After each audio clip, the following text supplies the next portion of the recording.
Bonjour, ravi de vous retrouver pour cette nouvelle vidéo. Aujourd'hui, un problème qui touche plus particulièrement les enfants à haut potentiel, mais pas seulement, c'est celui de l'organisation de la journée.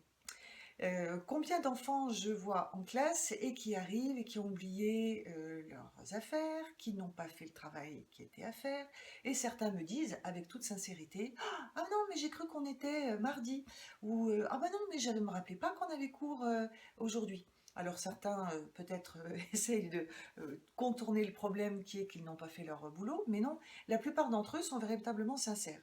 Je vois aussi des élèves qui ont leur emploi du temps uniquement sur une tout petit bout de feuille qui est soit dans leur agenda, soit au verso de leur carnet de correspondance, un truc minuscule qui, quand ils n'ont pas le carnet de correspondance ou quand ils n'ont pas l'agenda, ne leur permet pas de savoir où ils en sont.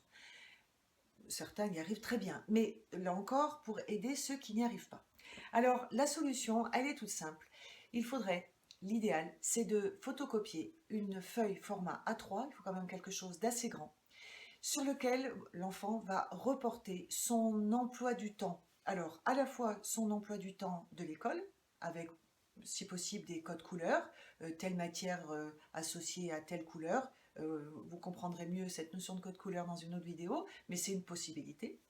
Autre élément, mettre aussi sur cet emploi du temps les éléments qui font référence au temps libre, au loisir, après-midi, sport avec telle activité, ou tel soir, activité, musique, etc.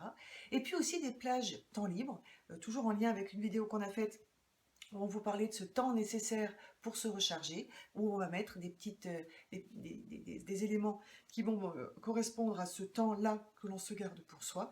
Là encore, l'idée n'est pas de cadrer, de calibrer et de s'enfermer dans un emploi du temps, mais d'avoir une vision globale de l'organisation de la semaine pour pouvoir, pour ces enfants qui sont avec une pensée en arborescence et pour lesquels ça peut partir dans tous les sens, pour pouvoir là se repérer facilement. Et la feuille A3, une fois qu'elle est bien complétée, qu'elle est pleine de couleurs, on peut y mettre des choses agréables visuellement, eh bien il faut la mettre sur le mur de la chambre, à proximité du bureau ou à proximité de là où l'enfant, ou là où on fait le cartable, pour pouvoir se référer à cette feuille et regarder un petit peu comment ça va s'organiser sur la journée, voire sur la semaine. Voilà, bonne organisation à vous et à très bientôt. Bye bye.